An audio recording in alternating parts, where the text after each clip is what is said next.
Well, it's time now for a look at the business news, and I'm joined on set by Charles Pellegrin.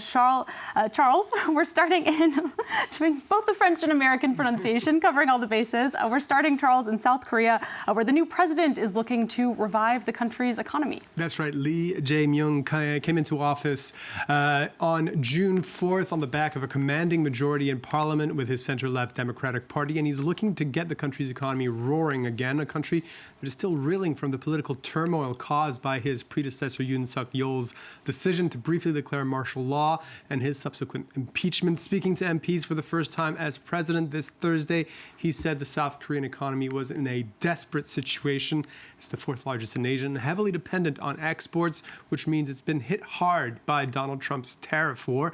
The U.S. president slapped a 25% tariff on all South Korean goods in April, a move that's been partially put on hold as negotiators try to hammer out a deal before a July 9th deadline. And that uncertainty has had a deep impact on economic output this year. In May, the Bank of Korea actually slashed its forecast for growth in 2025 to 0.8% from a previous estimate of 1.5%. The impact of tariffs, Charles, is only part of the story. Consumer demand is also lagging. In his speech, Lee Jae-myung also pointed to the fact that private consumption and government spending had contracted in the first quarter of the year. Consumer prices, the key inflation gauge, rose 1.9% in May compared to the previous year. That's below the central bank's 2% target. So that's why he also called on Parliament to approve a supplementary budget worth 30.5 trillion won. That's about 19.2 billion euros. And 40% of that budget will go towards issuing universal consumption coupons, which should make individuals eligible for as much as 520,000 won, that's around 328 euros in spending money. He described this as the minimum the government could do. Take a listen. Only by creating new growth engines and opening the door to fair growth that shares its opportunities and outcomes can we alleviate polarization and inequality and move towards a world where everyone lives well together.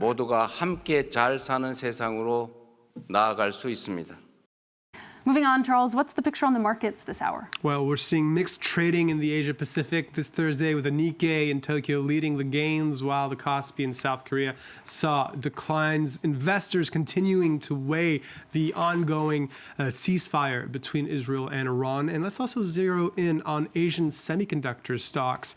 That's chip makers or chip-related industries. They're seeing positive trading this Thursday after U.S. chip maker giant NVIDIA closed at a record high on Wall Street, now worth $3.77 trillion, making it the largest company in the world by market capitalization, ahead of Microsoft and Apple. So firms like Advantest, which produces semiconductor testing equipment, saw big gains in Tokyo, as you can see there, as well as tech conglomerate SoftBank, who owns a stake in chip designer ARM.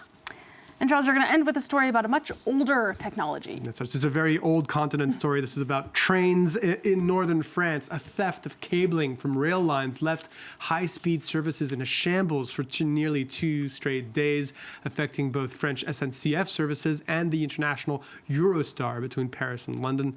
Luc Schrago with the details.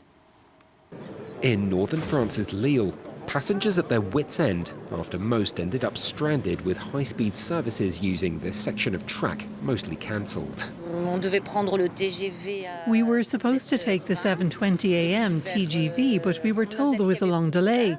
2 hours later, we were told there'd be no TGVs at all, as all trains were blocked from Lille to Paris. We're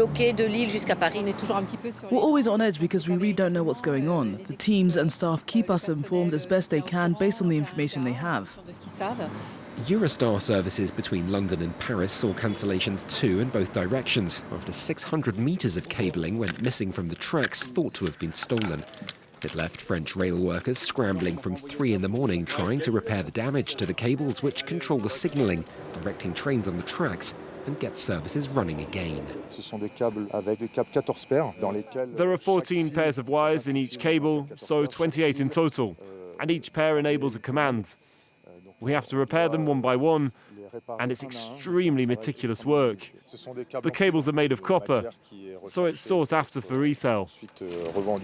While French trains were running by Wednesday evening, it came as Dutch authorities were looking into what was being treated as potential sabotage following a fire that left Amsterdam's Schiphol airport without rail services at all, just before the nation kicked off a NATO summit in The Hague.